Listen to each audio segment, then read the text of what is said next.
Yo, what's good? It's your boy Kari here, back again with another video. So today, I'm gonna be talking about one of the biggest differences between the US and Colombia that I've noticed after living here for more than 3 years. Let me just go ahead and get this out the way. The topic that I'm gonna be talking about is customer service, guys. Customer service in Colombia is very different than what it is in the United States and other, let's say, first world countries that are more developed and wealthier. For many people that just visit Colombia, they might not agree with this. It really takes time in the country to really be able to speak to some of the biggest differences, such as customer service. And I'll also say, guys, that I put up with it. I'm just gonna say straight up, the customer service level, just so you know, my opinion right off the bat, is a lot lower in Colombia than it is in the United States. And it comes with a cheaper price tag, right, and things like that. And so there's a trade-off going on. And so me being someone that decided to live in Colombia, you know, I accepted that and I deal with it. But doesn't mean that I don't want to call it out and inform people about it so that they know. Now, the first piece of this that I want to break down is the wages, the pay. So I know that the average working wage in Colombia for people that do, let's say, normal jobs, right? Not talking the VP of a major company or something like that, but more your restaurant workers, store clerks and cashiers and these types of jobs. So these people in Colombia get paid a whole lot less than they do in the United States on average.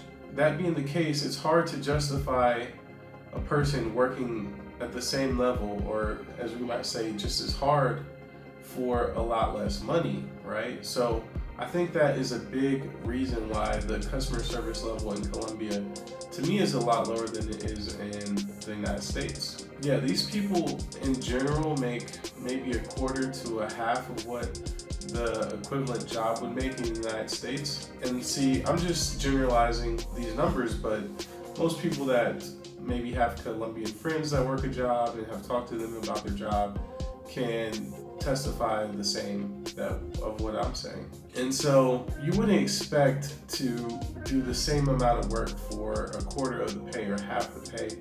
So I guess it's justified in that way why you would expect to see a lower service level when it comes to customer service in Colombia. Doesn't make it right and doesn't make it enjoyable, but it is what it is. And that's what I'm here to talk about. Also, another contributing factor that's huge in this equation is the culture. In Colombian culture, things like the customer is always right simply do not exist. There's been many times, as an example, where I know for a fact, had the situation occurred in the United States at whatever business I'm shopping at or eating at, then the situation would have been handled a lot differently. And I'll give you an example. So the other day, I was shopping for some gloves, right, to ride my motorcycle. I found these gloves I really liked. I picked them up, I tried them on. They had a price tag on them, right? So I get to the register because I like the gloves and I wanted to buy them. The guy looks at the price tag and the gloves and everything, and he scans it, and it comes up as a different price. More expensive, of course. Who's gonna complain if it's cheaper? But when it's more expensive, it's not as fun. So anyway, the guy tells me that, hey, look, these gloves are ringing up in the system 50 mil more than what the price tag on them says. And I'm like, okay, well, you should give them to me for the price that's on there. That's the price that you guys put on there. It's not my fault you made a mistake. In the United States, you would generally win that argument and get to pay the price that was listed on the item. I've done it. I've seen it done a million times, not just in Walmart. I'm talking in, stores with nice clothes and things like that. The customer is always right. And that situation in the United States always ends with the customer getting the price that was listed on the item. I don't care if you're in Dick's Sporting Goods, in Macy's, at Nordstrom's, that's generally how it goes in the United States. So this guy, when I asked, became a little agitated and, he didn't really try to be like, well, let me see, let me ask the manager or anything. I had to ask him, like, is there a manager I could talk to? He's like, no, there is no manager. So it's just like the people working in the store don't have a manager, don't have anyone where they can talk to them and make changes. So they have to really just go off of what's in the system and whatnot. They don't have the authority to change things sometimes here in Colombia. And it's quite a pity if you ask me. I think having that store manager and being able to override some things goes a long way with the customer, especially after you pick out something and, you know, not to say I fell in love with the gloves, but it could happen that way where you really fall in love with something and you fall in love with the price and you're willing to pay the price, and to find out that that price is not the price that it's actually going to be and you have to pay more is not a good feeling. And most Americans would not be happy about that. So moving on, when it comes to restaurants, typically the workers will do the bare minimum when it comes to their job, right? They're not going to be going the extra mile in most cases. There are some exceptions to that, but from what I've seen in Colombia, finding, you know, wait staff that is really, really attentive and willing to go the extra mile is rare. And again, we can go back to the pay difference, right? In the United States, we tip and it's unlimited, it's uncapped, and it really depends on the service that you get. In Colombia, they don't have a tip culture here. So naturally, people just do the job. And to someone that's grown up in the United States, it's really, really unsettling, and it can leave a bad taste in your mouth, to be honest, when you're getting the bare minimum type of service. And what do I mean by that? Typically in the States, when you get a plate of food, when it comes out, after you start munching on it a little bit, the waiter will come back and ask you, how's the food? And things like that. That almost never happens here in Colombia. I don't need anyone to come and, you know, pat me on the back or whatever. But it's nice, right? You feel like the restaurant is concerned about the experience and the food, and it goes a long way. And it really makes the customer feel a little bit better, in my opinion. So I'm not saying that waiters are always rude in Colombia or anything like that, but when you compare and contrast the difference between how it is in Colombia versus how it is in the United States, there's a big difference for sure. And I just want to call that out because I don't think a lot of people know this before they decide to move here. Now, when you're on vacation, it's a lot different. The experience is a lot different. You're going to nicer places on average.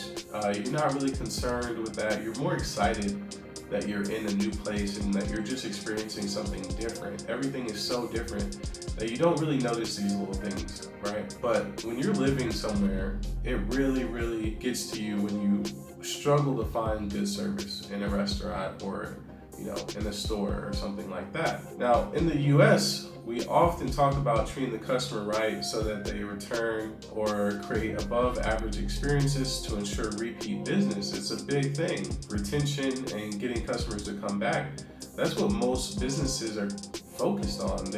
The competition is so high when it comes to restaurants and stores in the United States that people set their business up to go above and beyond because they know that person spending that money could easily go somewhere else with that money and might get better service somewhere else. So it's really competitive in the United States. Now, in Colombia, I found that just simply does not happen very much at all. The people that are working, the people who really represent the face of the business are the people on the front lines. I'm talking your waiters, your store attendees, or your clerks, your hostesses, right? These people, they are not concerned on whether you come back or not. It's just not front of mind for them. They, in most cases here in Colombia, are just trying to get through their day and collect their check, right? They're not really competitive in terms of moving up within their own companies or wherever they're working at, even if it's a restaurant. You know, most of the people are just really content with doing their job because that's all they signed up for. And, you know, it doesn't really go past that for most people. And it's a real shame because, you know, the restaurants that have given me really good service are the ones that I continuously go back to, because for me service is very important. But some places, you know, they get by with their product, and the product is so good that, you know, I deal with bad service sometimes. It's just how it is in Colombia. Sometimes if you move to Colombia, you will find yourself dealing with bad service and hating to have to give people your money, but it's purely the exchange of your money for the product that they deliver. Sometimes that's how it goes. And customer service is just not really a reason for you to spend your money there. It's, like I said, more about the product. So it's quite the opposite in the United States, I feel like. So it all goes back to the old adage, you get what you pay for. In Colombia, the price tags for service is typically a lot lower than the equivalent in the United States. And so it makes sense that there's not much emphasis put on the customer service portion of the business, which also keeps the price lower down here in Colombia. So for me, I still love Colombia. It comes down to the price tag in a lot of places. The reason I picked Colombia, there's a lot of reasons. One of them is the prices and how economical it is here. Now, what this video is all about is the drawbacks that come along with that. So I just want to make sure you guys are aware that there are some drawbacks to the cheap prices that you get down here in Colombia. And I really noticed this, like, from the perspective of the employees. They have a completely different perspective about their job. Now, in the States, when you clock in to go work, you're on the clock, right? In most jobs, that means you're there for the time that they're paying you, and you're focused on doing whatever they need you to do. And if you're a waiter, you might find yourself cleaning.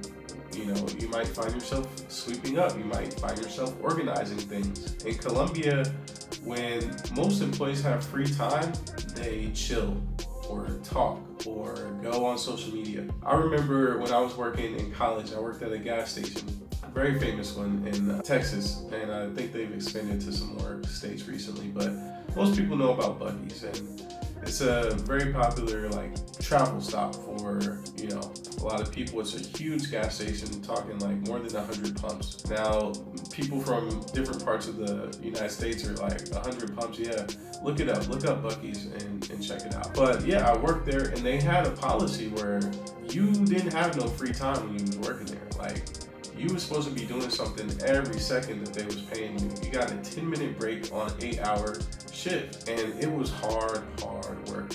I've never seen Colombians, you know, working that hard, you know, and for me, that was a low salary, you know. I think I was making like $14 an hour at the time, and when you translate that to Colombia, you know, it's a similar, you know, type of deal where people are making a relatively low salary, but here they don't go the extra mile, and they don't focus and try to find extra things to do at their job. They just don't do it. There's been so many times where I've been at a restaurant, and especially the ones with the pretty ladies, they'll deliver the worst service sometimes because they just sit there looking around, you know, daydreaming or looking at the street or on their phone or in the back talking, and then when you call them, you literally have to call them over. You know, they don't come to you for anything. You could sit there for 2 hours sometimes, and they'll never say anything to you. And it's quite off-putting for me. I really wish that